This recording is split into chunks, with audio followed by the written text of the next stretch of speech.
नमस्कार। Mutual fund course के इस दूसरे एपिसोड में आपका स्वागत है। पिछले एपिसोड में हमने देखा कि म्यूचुअल फंड क्या होता है, वो कैसे काम करता है, क्या म्यूचुअल फंड सही में सही है और क्या म्यूचुअल फंड फिक्स रिटर्न देता है। तो इन सारे सवालों के जवाब हमने पहले एपिसोड में पाए। पहले एपिसोड में हमने ये भी बात की थी कि म्यूचुअल फंड्स मेनली दो एसेट क्लासेस में इन्वेस्ट करते हैं, डेट और इक्विटी। तो डेट म्यूचुअल फंड्स और इक्विटी म्यूचुअल फंड्स, इनके कई सारे टाइप्स होते हैं। तो आज हम डेट और इक्विटी म्यूचुअल फंड के जो अलग अलग टाइप्स होते हैं उनके बारे में बात करने वाले हैं। तो शुरुआत करेंगे इक्विटी म्यूचुअल फंड से। इक्विटी म्यूचुअल फंड्स के कई सारे अलग अलग टाइप्स हैं। जैसे कि मार्केट कैपिटलाइजेशन के अनुसार इक्विटी म्यूचुअल फंड्स के जनरली 3 टाइप्स होते हैं, small cap funds, mid cap funds और लार्ज कैप फंड्स। इनके अलावा भी इक्विटी म्यूचुअल फंड्स के कई सारे टाइप्स होते हैं, जैसे कि sector funds, thematic funds, ELSS that is equity linked saving scheme, RGESS that is Rajiv Gandhi equity saving scheme, then equity income scheme etcetera. देखो, इक्विटी म्यूचुअल फंड में इन्वेस्ट करते वक्त एक बात हमेशा ध्यान में रखना कि equity mutual funds long term के लिए होते हैं। अगर आप शॉर्ट टर्म के लिए इन्वेस्टमेंट करने के बारे में सोच रहे हो तो इक्विटी म्यूचुअल फंड्स को भूल जाइए। जैसे कि आपको पता है, equity mutual funds stock exchange पर लिस्टेड कंपनीज में इन्वेस्ट करते हैं। चाहे कोई भी कंपनी हो, उसे परफॉर्म करने में टाइम लगता है। जब कोई डाउनफॉल या रिसेशन आ जाता है तो उसमें कई बार जो कंपनीज अच्छा परफॉर्म कर रही है उनकी शेयर प्राइस भी गिरने लगती है। इसलिए जरूरी होता है कि इक्विटी म्यूचुअल फंड में लॉन्ग टर्म के लिए बने रहना। सो अगर आप शॉर्ट टर्म इन्वेस्टमेंट की प्लानिंग कर रहे हो तो आपको इक्विटी म्यूचुअल फंड से दूर रहना चाहिए। चलो तो बात करते हैं कि मार्केट कैपिटलाइजेशन के अनुसार म्यूचुअल फंड्स के कौन कौन से टाइप होते हैं। तो मार्केट कैपिटलाइजेशन के अनुसार म्यूचुअल फंड के जनरली 3 टाइप्स होते हैं, small cap mutual funds, mid cap mutual funds और लार्ज कैप म्यूचुअल फंड्स। तो सबसे पहले देखते हैं कि ये मार्केट कैपिटलाइजेशन क्या होता है। कंपनी के मार्केट कैपिटलाइजेशन से हमें कंपनी की साइज पता चलती है। फॉर एग्जाम्पल, फिलहाल रिलायंस इंडस्ट्रीज का मार्केट कैपिटलाइजेशन 7,85,000 करोड़ के करीब चल रहा है, जिससे हमें पता चलता है कि रिलायंस इंडस्ट्रीज एक बहुत बड़ी कंपनी है। सो अगर आपको रिलायंस इंडस्ट्रीज को खरीदना है तो आपको 7,85,000 करोड़ रुपए पे करने पड़ेंगे। तो इस तरह मार्केट कैपिटलाइजेशन से हमें कंपनी की साइज पता चलती है कि कंपनी छोटी है, मीडियम है या बड़ी है। अगर कंपनी छोटी है तो उसे स्मॉल कैप कंपनी कहा जाएगा, अगर कंपनी मीडियम है तो उसे मिड कैप कंपनी कहा जाएगा, और अगर कंपनी बड़ी है तो उसे लार्ज कैप कंपनी कहा जाएगा। तो जनरली जिन कंपनीज का मार्केट कैपिटलाइजेशन 15-20 हजार करोड़ से कम होता है उन्हें स्मॉल कैप कंपनीज कहा जाता है, और जिन कंपनीज का मार्केट कैपिटलाइजेशन 15-20 हजार करोड़ से 1 या 1.25 लाख करोड़ के बीच में होता है उन्हें मिड कैप कंपनीज कहा जाता है, और वही जिन कंपनीज का मार्केट कैपिटलाइजेशन 1 या 1.25 लाख करोड़ से ऊपर होता है उन्हें लार्ज कैप कंपनीज कहा जाता है। कंपनी जितनी छोटी उतना फेल होने का खतरा ज्यादा होता है। छोटी कंपनी के पास फाइनेंशियल स्टेबिलिटी कम होती है, तो जब कोई रिसेशन आ जाता है या उस कंपनी से रिलेटेड कोई बड़ा हादसा हो जाता है तो ऐसे समय कई सारी छोटी कंपनीज नहीं टिक पाती। इसलिए स्मॉल कैप कंपनीज में इन्वेस्ट करना रिस्की माना जाता है। वही छोटी कंपनीज में ग्रोथ पोटेंशियल भी काफी ज्यादा होता है, इसलिए ज्यादा रिटर्न मिलने की अपॉर्चुनिटीज भी उनमें काफी ज्यादा होती है।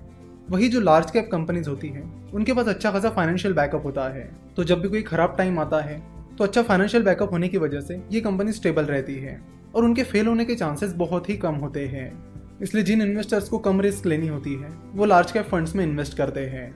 लार्ज कैप कंपनीज पहले ही बहुत बड़ी कंपनीज बन चुकी होती है, जैसे कि हम देखते हैं रिलायंस इंडस्ट्रीज, TCS, ये सारी बहुत बड़ी कंपनीज है, ये लार्ज कैप कंपनीज है, और ये कंपनीज पहले ही बहुत बड़ी बन चुकी है। इनमें जो ग्रोथ अपॉर्चुनिटीज होती है वो स्मॉल कैप कंपनीज के कंपैरेटिवली कम होती है। तो large cap company stable returns के लिए जानी जाती है, यानी उनमें रिस्क कम होता है, वही ग्रोथ अपॉर्चुनिटीज भी लिमिटेड होती है, इसलिए आपको स्टेबल रिटर्न्स वो दे सकते हैं। ऑन द अदर हैंड, जो स्मॉल कैप कंपनीज होती है उनमें ग्रोथ अपॉर्चुनिटीज तो काफी ज्यादा होती है, साथ में रिस्क भी काफी ज्यादा होती है। तो जो इन्वेस्टर रिस्क लेना चाहते हैं वो स्मॉल कैप फंड्स में इन्वेस्ट करते हैं। वही जो मिड कैप फंड्स है वो स्मॉल कैप और लार्ज कैप के बीच में आते हैं। अब बात करते हैं इक्विटी म्यूचुअल फंड के अगले टाइप की। इक्विटी म्यूचुअल फंड का अगला टाइप है सेक्टर फंड्स। सेक्टर फंड्स किसी स्पेसिफिक इंडस्ट्री या सेक्टर की कंपनीज में इन्वेस्ट करते हैं। फॉर एग्जांपल, अगर कोई बैंकिंग फंड है तो वो बस बैंकिंग स्टॉक्स में इन्वेस्ट करेगा। अगर कोई टेलीकॉम फंड है तो वो बस टेलीकम्युनिकेशन कंपनीज में इन्वेस्ट करेगा, जैसे कि भारती एयरटेल में, आइडिया वोडाफोन में एटसेट्रा। तो सेक्टर फंड किसी स्पेसिफिक सेक्टर या इंडस्ट्री में ही इन्वेस्ट करते हैं। सो अगर वो सेक्टर अच्छा परफॉर्म करता है तो उस फंड को अच्छे रिटर्न मिलेंगे, और अगर वो सेक्टर खराब परफॉर्म करता है तो खराब रिटर्न मिलेंगे। तो सेक्टर फंड्स वैसे काफी रिस्की होते हैं क्योंकि वो पर्टिकुलर सेक्टर में ही इन्वेस्ट करते हैं, और अगर वो सेक्टर परफॉर्म नहीं करता है तो उस फंड को काफी खराब रिटर्न्स मिल सकते हैं। पिछले कुछ सालों में बैंकिंग सेक्टर ने काफी अच्छा परफॉर्म किया है। सो अगर आप बैंकिंग सेक्टर के रिटर्न्स को देखोगे तो उन्हें अच्छे रिटर्न्स मिले हैं। On the other hand, power sector पिछले कुछ टाइम से काफी खराब परफॉर्म कर रहा है। सो अगर आप पावर सेक्टर फंड्स को देखोगे तो उन्होंने काफी खराब परफॉर्म किया है। अब अगले टाइप के बारे में बात करते हैं।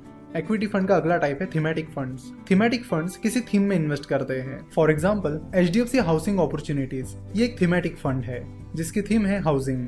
तो ये थीमेटिक फंड हाउसिंग से जुड़ी जो भी चीजें हैं उनमें इन्वेस्ट करता है, जैसे कि हाउसिंग फाइनेंस कंपनीज में, सीमेंट कंपनीज में, स्टील कंपनीज में, ग्लास की कंपनीज में, कंस्ट्रक्शन कंपनीज में और पेंट कंपनीज में। तो हाउसिंग फाइनेंस, सीमेंट, स्टील, ये अलग अलग सेक्टर की कंपनीज है, पर क्योंकि इस फंड की थीम हाउसिंग है इसलिए इसमें अलग अलग सेक्टर की कंपनीज आ जाती है। तो अगर हाउसिंग ये थीम चल जाती है तो जो सेक्टर हाउसिंग से जुड़े हैं उन्हें उसका फायदा मिलेगा और इस फंड को भी उसका फायदा मिलेगा। और अगर हाउसिंग ये थीम नहीं चलती है तो इस फंड को अच्छे रिटर्न नहीं मिलेंगे। तो थीमेटिक फंड भी एक रिस्की फंड होता है जिसका पूरा खेल उस थीम पर डिपेंड होता है। तो जैसे हाउसिंग अपॉर्चुनिटीज है वैसे कई तरह की अलग अलग थीम्स होती है, जैसे कि इलेक्ट्रिक मोबिलिटी। तो अगर कोई इलेक्ट्रिक मोबिलिटी थीमेटिक फंड है तो वो इलेक्ट्रिक मोबिलिटी से जुड़ी कंपनीज में इन्वेस्ट करेगा। तो जैसे कि हमें पता है इलेक्ट्रिक व्हीकल्स की डिमांड आने वाले टाइम में काफी बढ़ने वाली है, तो इलेक्ट्रिक मोबिलिटी फंड में वो कंपनी शामिल होगी जो इलेक्ट्रिक मोबिलिटी से जुड़ी है, जैसे कि बैटरीज, इलेक्ट्रिक व्हीकल के पार्ट बनाने वाली कंपनीज, इलेक्ट्रिक व्हीकल बनाने वाली कंपनीज एटसेट्रा। तो जैसे कि हमने देखा था कि सेक्टर फंड किसी स्पेसिफिक सेक्टर में इन्वेस्ट करता है, तो थीमेटिक फंड किसी थीम में इन्वेस्ट करता है। और जब वो किसी थीम में इन्वेस्ट करता है तो जनरली वो उस थीम से जुड़ी 2-4 अलग अलग सेक्टर की कंपनीज में इन्वेस्ट करता है। तो जनरली थीमेटिक फंड में 2-4 सेक्टर्स कवर हो जाते हैं। अब हम बात करेंगे ELSS, that is equity link saving scheme के बारे में। ELSS एक टैक्स सेविंग स्कीम है। अगर आप ELSS फंड में इन्वेस्ट करते हो तो आपको इनकम टैक्स के सेक्शन 80C के तहत 1.5 लाख तक का टैक्स डिडक्शन मिल जाता है। टैक्स डिडक्शन को समझने के लिए आपको इनकम टैक्स के स्लैब्स को समझना भी जरूरी है। तो चलो तो देखते हैं कि इनकम टैक्स के स्लैब्स इंडिया में कैसे हैं। 2.5 लाख तक आपको कोई टैक्स नहीं लगता है। 2.5 लाख से 5 लाख तक 5% टैक्स है। लेकिन रिसेंटली बजट में अनाउंस किया गया कि अगर आपका इनकम 5 लाख रुपए तक है तो आपको रिबेट मिल जाएगा, यानी कोई टैक्स नहीं लगेगा। अगर आपका इनकम 5 लाख से 10 लाख के बीच है तो आपको 20% टैक्स लगेगा, और अगर आपका इनकम 10 लाख रुपए के ऊपर है तो आपको 30% टैक्स लगेगा। चलो तो देखते हैं कि ये कैसे होता है। जैसे कि हमने बात की कि अगर आपका इनकम 5 लाख रुपए तक है तो आपको रिबेट मिल जाएगा, यानी आपको कोई टैक्स नहीं लगेगा। लेकिन अगर आपका इनकम 5 लाख रुपए के ऊपर है तो आपको टैक्स लगेगा। लेट्स से कि आपका इनकम 5,50,000 रुपए है, तो आपको टैक्स कैसे लगेगा? देखो, एक बात यहाँ पर आप समझ लो कि अगर आपका इनकम 5 लाख रुपए से कम है तो आपको टैक्स पे नहीं करना पड़ेगा। लेकिन इसका ये मतलब नहीं है कि 2.5 लाख से 5 लाख रुपए के बीच की जो टैक्स स्लैब थी वो गायब हो गई। नहीं, वो वैसी की वैसी है। तो वो किसे अप्लाई होगी? वो उन लोगों के लिए अप्लाई होगी जिनका इनकम 5 लाख रुपए से ज्यादा है। यहाँ पर हमने एज्यूम किया है कि आपका इनकम 5,50,000 रुपए है, तो आपको टैक्स कैसे लगेगा? तो आपको 2.5 लाख से 5 लाख, ये जो 2.5 लाख की अमाउंट है उस पर 5% टैक्स देना पड़ेगा, जो कि होता है 12,500। 5 लाख के ऊपर आपके 50,000 की अमाउंट आती है, तो उस 50,000 रुपए पर आपको 20% टैक्स पे करना पड़ेगा। तो 50,000 का 20% होता है 10,000। So 12,500 plus 10,000 is equal to 22,500 rupees. तो ये टैक्स आपको पे करना पड़ेगा। वही अगर आपका इनकम 5 लाख रुपए से कम होता तो आपको कोई टैक्स पे करने की जरूरत नहीं होती। तो इनकम टैक्स के अंडर सेक्शन 80C के तहत आपको 1.5 लाख तक का डिडक्शन मिल सकता है।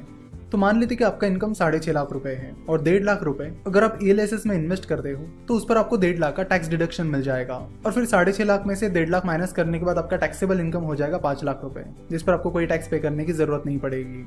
अगर आपका इनकम 5 लाख रुपए से ऊपर जा रहा है तो आप ELSS में इन्वेस्ट करके इनकम टैक्स के अंडर सेक्शन 80C का फायदा ले सकते हो। ELSS में 3 साल का लॉक इन पीरियड होता है। इक्विटी म्यूचुअल फंड का अगला टाइप है RGESS, that is Rajiv Gandhi equity saving scheme.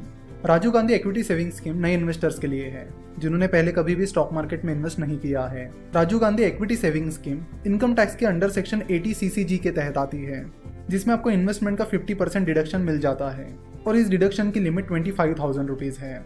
यानी अगर आप RGESS में 50,000 रुपीज इन्वेस्ट करते हो तो उसका 50% होता है 25,000। उतना टैक्स डिडक्शन आप ले सकते हो। RGESS में 1 साल का लॉक इन पीरियड होता है और आपकी इनकम 12 लाख रुपए से कम होनी चाहिए। साथ ही आपने पहले कभी स्टॉक मार्केट में इन्वेस्ट नहीं किया होना चाहिए। RGESS नए इन्वेस्टर्स को प्रमोट करने के लिए शुरू किया गया है ताकि लोग ज्यादा से ज्यादा अमाउंट सिक्योरिटीज मार्केट में इन्वेस्ट करें। इक्विटी म्यूचुअल फंड का अगला टाइप है इक्विटी इनकम फंड, जिसे डिविडेंड यील्ड स्कीम्स भी कहा जाता है। इक्विटी इनकम फंड्स ऐसी कंपनीज में इन्वेस्ट करते हैं जहां से उनको रेगुलर डिविडेंड मिल सकता है। तो इक्विटी इनकम फंड का मेन इनकम सोर्स होता है डिविडेंड इनकम। अगर आपको डिविडेंड क्या होता है ये पता नहीं है तो आपको बता दूं कि डिविडेंड का मतलब होता है कि कंपनी को जो प्रॉफिट होता है उसमें से जो पैसा कंपनी अपने शेयर होल्डर्स के साथ शेयर करती है उसे डिविडेंड कहते हैं। लेकिन जनरली आप देख सकते हो कि ज्यादातर कंपनीज रेगुलर डिविडेंड नहीं देती है, और उसका कारण भी है क्योंकि अगर कोई कंपनी डिविडेंड डिक्लेयर करती है तो उस पर उन्हें डिविडेंड डिस्ट्रीब्यूशन टैक्स पे करना होता है। इसलिए बहुत सारी कंपनी पिछले कुछ दिनों में शेयर बायबैक ला रही थी, जिसके जरिए वो कंपनी के शेयर होल्डर्स को बेनिफिट दिला रहे थे बिना किसी टैक्स पे किए। लेकिन अब रिसेंट बजट में शेयर बायबैक पर भी टैक्स लगाया गया है, तो हो सकता है कि कंपनीज फिर से डिविडेंड का रूट अपनाएं। डिविडेंड का प्रॉब्लम ये है कि किसी कंपनी ने अगर इस साल डिविडेंड दिया है तो इसकी कोई गारंटी नहीं है कि वो कंपनी आगे भी डिविडेंड देती रहेगी। डिविडेंड देना है या नहीं, ये डिसीजन पूरी तरह कंपनी पर डिपेंड होती है। इसलिए डिविडेंड इनकम पर आजकल हम ज़्यादा डिपेंड नहीं रह सकते। तो कंपनी अगर डिविडेंड देती है तो उस पर उन्हें डिविडेंड डिस्ट्रीब्यूशन टैक्स पे करना पड़ता है, और अगर कंपनी शेयर बायबैक करती है तो उस पर भी उन्हें टैक्स पे करना पड़ता है। इसलिए ज़्यादातर कंपनीज अपने बिजनेस में पैसा रीइन्वेस्ट करना ही पसंद करती है, ताकि वो उन पैसों से अपने बिजनेस को और ज़्यादा बढ़ा सके। तो हमने जिन अलग अलग म्यूचुअल फंड के टाइप्स के बारे में बात की, वो सारे इक्विटी म्यूचुअल फंड्स के टाइप्स थे। नेक्स्ट एपिसोड में हम डेट म्यूचुअल फंड के टाइप्स के बारे में जानेंगे। साथ ही म्यूचुअल फंड की और भी जो कैटेगरीज होती है उनके बारे में भी बात करेंगे। आशा करता हूँ कि आपको म्यूचुअल फंड के टाइप्स के बारे में अच्छी सी जानकारी आज मिल गई होगी।